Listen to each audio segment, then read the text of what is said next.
자, 먼저 긴박하게 움직이는 특검 수사 상황부터 알아보겠습니다. 조금 전에 특검이 브리핑을 통해서 최순실 씨가 사용한 또 다른 태블릿 PC를 확보했다. 이렇게 발표했습니다. 한번 들어보시겠습니다. 특검은 지난주 특정 피의자의 변호인으로부터 태블릿 PC 한 대를 이미 제출받아 압수 조치하였습니다. 제출받은 태블릿 PC는 JTBC에서 보도한 제품과 다른 것으로서 제출자는 최순실이 2015년 7월경부터 2015년 11월경까지 사용한 것이라고 특검에서 진술하고 있습니다. 특검에서 확인한 결과 태블릿 사용 이메일 계정, 태블릿 사용자 이름 정보 및 연락처 등록 정보 등을 고려할 때 위 태블릿 PC는 최순실 소유라고 확인되었습니다. 자, 고영식 교수, 문제는 네. 지금 특검이 공식으로 이 태블릿 PC는 최순실이 소유했던 또 다른 그렇죠. 것이다. 네. 그러니까 이게 또 문제는 증거 능력이 있다라고 공식적으로 얘기를 했습니다. 그동안 태블릿 PC, 그러니까 JTBC가 처음 입수해갖고 보도한 그 태블릿 PC에 대해서는 최순실 씨는 자기 것도 아니다. 네. 또 뭐 이 부분에 대해서는 조작이다라든가 네. 경우에 따라서는 그거 훔쳐간 것이다. 네. 그러니까 독수독과 네. 그러니까 증거 능력이 없다. 그럼 또 이런 없을 주장들을 것이- 네. 계속 해왔고 우선 또 본인 스스로가 태블릿 PC를 사용하지를 못한다. 이런 얘기들을 지금 꾸준히 해왔고 뭐 청문회 과정에서 그런 사실이 또 아닌 것으로도 드러났습니다만 네. 태블릿 PC를 사용하지 못한다는 얘기가 안 되는 소리죠. 컴퓨터만 사용하고 뭐 네. 이렇게 핸드폰 말하자면 휴대폰만 사용할 수 있는 사람도 태블릿 PC는 뭐 복잡한 뭐 구조가 아니기 때문에 네. 사용할 수 있는데 어쨌든 지금 이번에 제출된 변호인이 제출된 것은 장시호 씨 변호인이 제출한 것 같아요. 네. 그렇다고 한다면은 장시호 그러니까 최순실의 조카죠. 최순실 조카죠. 네. 장시호 입장에서는 이모죠. 네. 네. 그러니까 이모하고 이 태블릿 PC가 그러니까 경우에 따라서는 JTBC가 구입한 것도 있고 네. 또 그러니까 몇 개의 태블릿 PC가 말하자면 가지고 최순실 씨가 사용했던 것 아닌가 이렇게 네. 볼 수가 있겠죠. 네. 그러니까 이게 장시호 씨가 그 태블릿 PC를 갖고 있다가 그 변호인이 지금 제출한 거 아니겠습니까? 장시호 씨하고 네.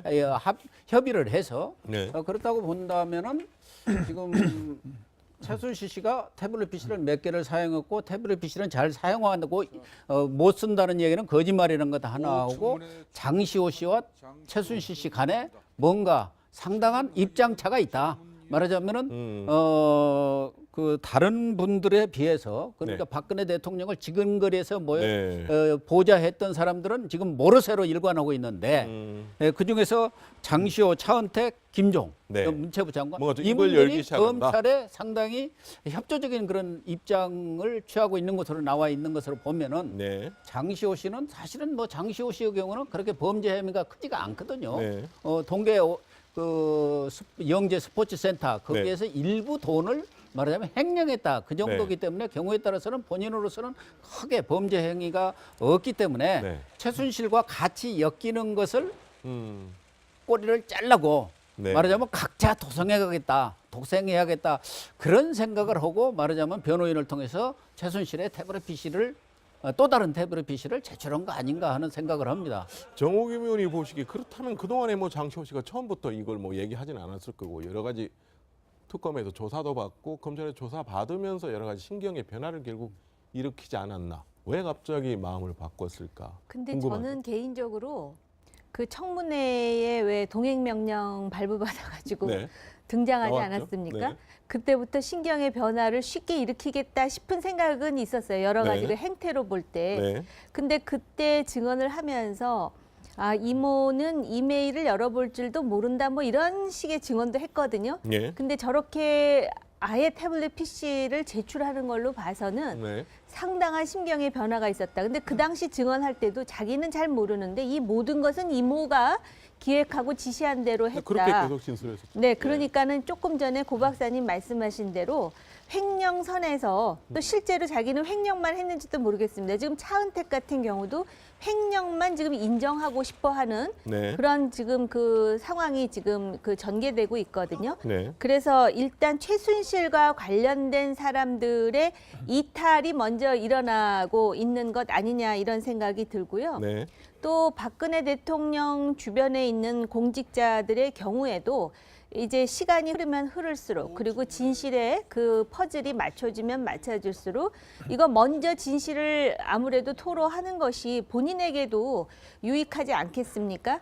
그래서 앞으로 많은 변화를 좀 기대해도 될 것 아니겠는가라는 생각까지 들 정도입니다. 자, 김 부장이 보기에 주로 여기서 아마 내용은 뭐 이메일 관련 내용들이 많이 들어가 있다. 뭐 그렇게 얘기를 하는데 뭐 주로 어떤 내용이 이 태블릿 PC에 담겨 있다고? 어쨌든 먼저 이야기를 하고 싶은 거는 이 태블릿 PC를 사용하실 줄 모른다고 하는 네. 최순실 씨가 왜 이렇게 태블릿 PC가 벌써 두 네. 개가 나오고 네. 저는 두 개보다 더 있다고 봅니다. 두 개보다 더 있다. 예, 더 있다고 네. 보는데 왜냐하면 이번 장시호 씨 네. 변호인이 제출한 거는 뭐냐하면 2015년 7월부터 11월까지 쓴 거기 때문에 네. 그 전에 중앙일보 JTBC가 이제 입수한 거는 보면은 네. 2014년 봄까지 한 거로 돼 있거든요. 네. 그럼 그 비어 있는 것들이 많은데 네. 유독 태블릿 PC를 사용 못하면서 태블릿 PC를 많이 사용하고 있어요 보면. 네. 그래서 저는 이거를 최순실 씨의 사상의 소유인데 네. 누구의 도움을 받으면서 같이 사용한 거로 해서 그래서 소유자가 여러 사람들한테 분산돼 있는 것 같아요. 그래서 저는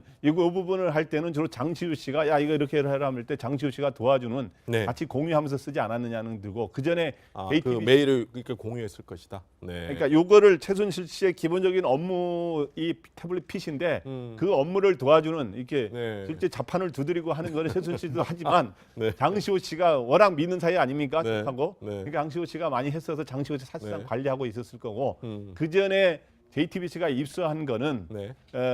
이 저는 고영태 씨라든가 다른 사람들 네. 예를 들어서 이런 그 각건 또 저런 그 같은 재단을 한 사람들이 같이 또 공유를 하면서 사용했을 가능성이 있다. 저렇게 보기 때문에 이거 외에도 더 나올 수 있다고 보는데 네. 어떻든 그렇고 이번에 의미는 뭐냐면 저는 이제 특검이 이번에 작품 여기 수사에 들어온 이후에 가장 회심의 핫한 이번에 그 증거를 네. 확보한 것 같습니다. 그러니까 뭐 블랙 리스트에 대한 수사에 네. 도 있지만 이거는 왜 그러냐면 일단 첫째 그 전에 JTBC가 입수한 건 두 가지 논란이 있었지 않습니까? 네. 과연 정상적인 절차로 입수가 됐느냐? 네. 혹시 훔친 건 아니냐 하면 훔치면은 이 증거 능력이 굉장히 떨어지거든요. 네, 이런 보수단체들이 문제죠. 예, 그다음에 또 그 놈들을 계속 박근혜 대통령 측하고 또 이 최순실 측에서 문제 제기하고 또 하나는 그걸 손으로 만져가지고 내용의 일부 오염이 돼 있지 않느냐라는 그러니까 증거 능력의 문제가 그런 게 있는데 이번 건은 정상적으로 장시호 씨 변호인이 네. 제출했다. 네. 그렇기 때문에 아무런 증거 능력에 문제가 없다. 예. 이런 점에서 있고 또 다시 아까 내용으로 바로 지금 네. 하면 이제 본내용으로 들어가면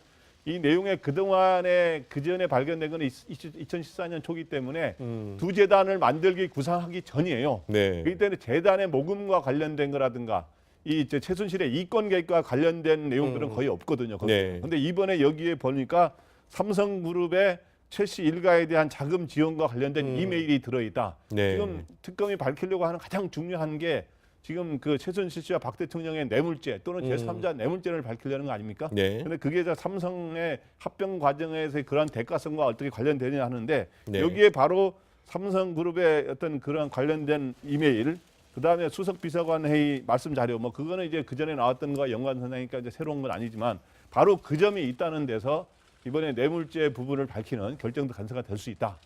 그래서 굉장히 이번에 이 태블릿 PC는 의미가 있다 이렇게 보입니다.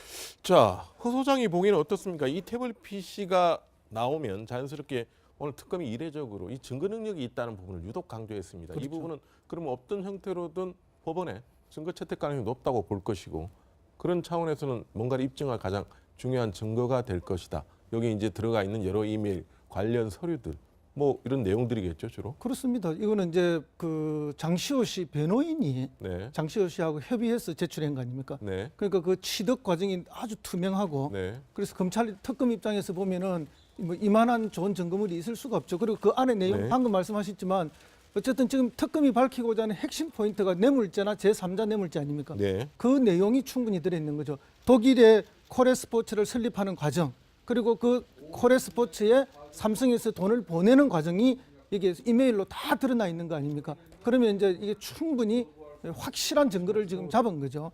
그렇기 때문에 이제 이 부분은 뭐 법원에서도 증거 채택을 해줄 거라고 믿습니다. 그런데 그 이전의 태블릿 PC는 논란의 여지가 있기 때문에 그걸 증거로 채택해달라 하면은 오히려 시간이 지연되고 이러다 보면은 문제가 생길 것 같으니까 오히려 빼버렸죠. 그거 아니라도 정호성 휴대폰이라든지 안종범의 노트라든지 확고한 증거가 이미 있기 때문에 아마 지금까지 그래왔던 것 같습니다. 그러나 이거는 뭐 그 취득 과정이나 안에 내용이 완벽하기 때문에 당연히 특검에서는 법원에 증거 자료를 제출할 거고 법원도 그렇게 받아들일 것으로 예측이 됩니다. 조금 전에 왜 삼성과 관련한 이메일 자료가 이제 그 안에 들어있다 그랬는데 네. 거기에 더해가지고 먼저 JTBC가 공개한 태블릿 PC에 주로 있었던 것이 그 대통령의 연설문 아니었습니까? 근데 이번에는 수석 비서관의 말씀 자료에 중간 수정본이 그 안에 네. 들어있다. 그러니까 아마 이게 지난주에 제출했다 그러는데 네. 특검으로서는 상당히 이것이 중요한 쾌거라고 생각할 수 있을 것 같습니다. 네. 네, 관련된 이 태블릿 PC는 이게 또 증거 문제, 증거 논란 부분 또 쟁점이 될 수 있는 부분이어서 계속적으로 이 증거 채택 여부, 헌법재판소는 또 이 부분에서 기존의 태블릿 PC가 증거로 채택할 수 없다. 쟁점이 아니어서 여러 가지 또 다른 이슈가 될 수가 있는 사안입니다. 이제 추가 태블릿 PC와 기존 태블릿 PC 또 어떻게 될 것인지 계속적으로 이슈가 될 수밖에 없어서 한 번 더 지켜보겠습니다.